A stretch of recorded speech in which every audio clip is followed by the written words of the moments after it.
सांगली, मिरज आणि कुपवाड शहर महानगरपालिकेची निवडणूक पार पडतीये. सर्वच पक्ष या निवडणुकीच्या रिंगणात उतरलेत. सर्वच पक्षांकडून सांगली शहराच्या विकासाच्या बाता करण्यात येत आहेत. पण सांगली, मिरज आणि कुपवाड शहरांचा खरंच विकास झालाय का? कोणते प्रश्न आजही प्रलंबित आहेत? कसा होऊ शकतो सांगलीचा विकास? याबाबत सांगलीतल्या सामाजिक कार्यकर्त्यांचं काय मत आहे ते जाणून घेतलंय सांगली लाईव्ह टीमने. मिरज आणि कुपवाड शहर महानगरपालिकेचा निवडणुकीचा हंगाम सुरू झालेला आहे. नुकतेच मुख्यमंत्र्यांचा दौरा झाला, त्यामुळे आश्वासनाची खैरात किंवा आश्वासनाच्या गाजरांची शेती आता महापालिका क्षेत्रात चालू झालेली आहे. खेदानं म्हणावं असं वाटतं, महापालिकेची स्थापना होऊन 27 वर्षे झाली, तर अजूनसुद्धा बाल्यावस्थेत पोलिओ सदृश बाळ असतं तशा महापालिकेची विकासाच्या बाबतीत अवस्था आहे. प्यायला शुद्ध पाणी नाही, शुद्ध हवा नाही, भटक्या कुत्र्यांचा प्रश्न आहे, उद्योगाचा प्रश्न आहे, रोजगाराचा प्रश्न आहे आणि सगळ्यात महत्त्वाचं म्हणजे भ्रष्टाचाराचा प्रश्न आहे. त्यामुळं नागरिकांना सदर निवडणुकीची उदासीनता आहे. सगळ्या पक्षांना सत्ता देऊन बघितली, मात्र विकास काही झालेला नाही आहे. त्यामुळं नागरिकांचा रोष आहे. सगळ्यात महत्त्वाचा पिण्याचा शुद्ध पाण्याचा विषय आहे. मुख्यमंत्र्यांनी सांगितले की 450 कोटीची आम्ही वारणा उद्भव योजना करू, मात्र सदर योजना बसनात गुंडाळून फक्त वितरण व्यवस्था बदलायचं असं पालकमंत्र्यांनी परवा महापालिकेच्या बैठकीत सांगितलेलं आहे. त्याच पद्धतीनं दुसरा प्रश्न आहे शहरी नाल्याच्या शुद्धीकरणाचा विषय आहे. त्या बाबतीतला 102 कोटीचा प्रस्ताव गेले 2-3 वर्ष झालं राज्य सरकारकडे पडून आहे. मात्र निवडणुकीच्या निमित्तानं त्याला खपली काढण्याचा उद्योग मुख्यमंत्री साहेबांनी केला आहे. कौलापूर विमानतळ असेल, IT क्षेत्राच्या बाबतीत मुख्यमंत्री बोलले, त्याचं आम्ही स्वागत करू.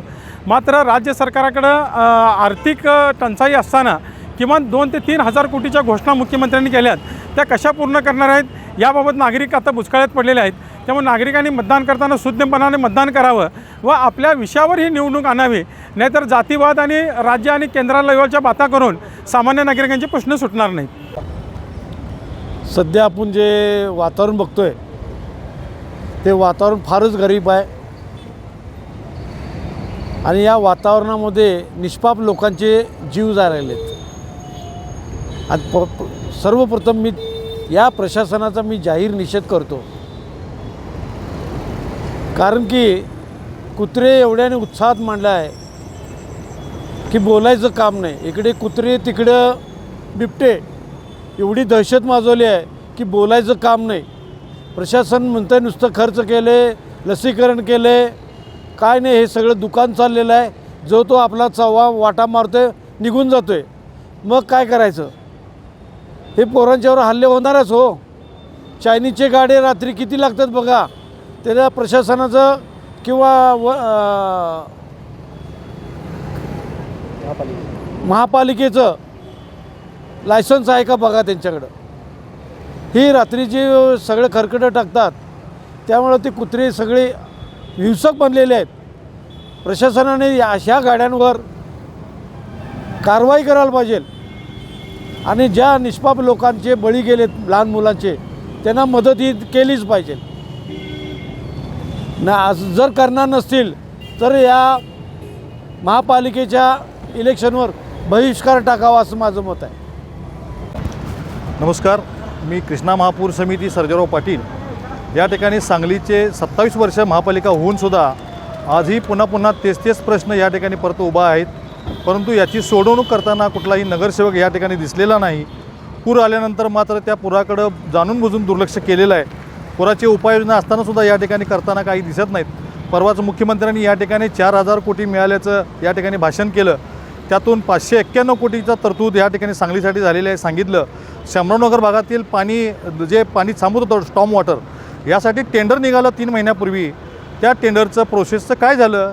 म्हणजे ते अजून त्याचा आराखडा तयार नाही आहे. त्याच्या आधी त्याचं टेंडर निघालं, त्यानंतर आता 3 महिन्यांना पैसे आले. म्हणजे ही कुठली प्रोसेस आहे आणि कशी प्रोसेस आहे हे आम्हाला समजेना. सांगलीमध्ये लोकांना ज्या मूलभूत गरजा असायला पाहिजेत त्या मिळत नाही आहेत. हे गेली 27 वर्षाची शोकांतिका आहे. तेच नगरसेवक पुन्हा निवडून येतात, त्यांना लोकांना मतदान करावं लागतं.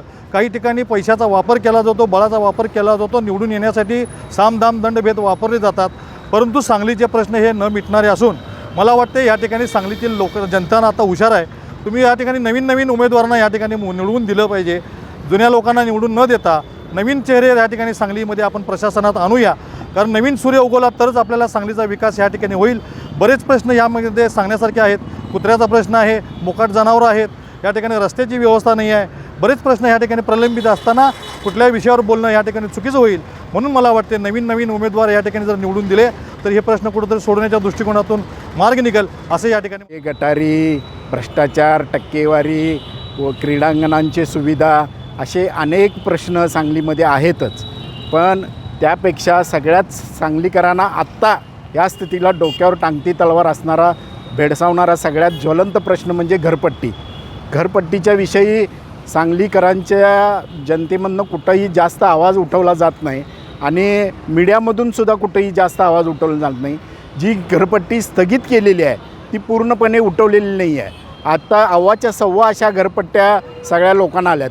खरं म्हणजे सगळ्या सांगलीकरांनी त्याकडे लक्ष वेधलं पाहिजे आपल्या सर्व पक्षांचं.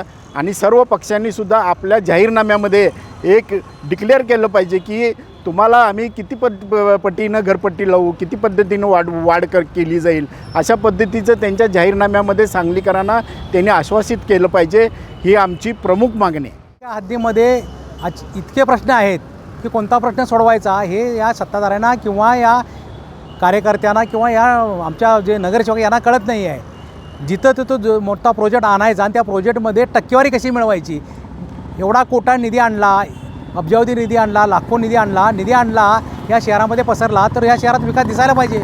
तो दिसत नाही आहे. तो विकास गेला कुठं. तर विकास हा टक्केवारीमध्ये रुतलेला आहे. या महापालिकेमध्ये चांगले सुशिक्षित आणि ज्यांना शहराचं चांगलं भलं करायचं आहे अशा उमेदवारांना नागरिकांना निवडून दिलं तर या शहराचं भलं होणार आहे. 2-5 हजार रुपये मिळतात, अंडी मटण दारू मिळत्या म्हणून मतदान जर केलं तर पुढील 5 वर्षे किंवा त्याचे येणारे अनंत काळापर्यंत तुम्हाला हा नरक यातना भोगावं लागेल. शहरामध्ये तुम्हाला अडचणी येतील, तुमचे कोणतेही प्रश्न मिटणार नाहीत. त्यामुळं नागरिकांना माझं अशी विनंती आहे की तुम्ही जो उमेदवार उभा आहे त्याच्यामध्ये जो चांगला आहे, जो तळमळीचा आहे, जो खरा कार्यकर्ता आहे, जो ठेकेदार नाही आणि जो टक्केवारी खाणार नाही असं शोधून तुम्ही तुमच्या मनाला प्रश्न विचारून मतदान करायचं आहे.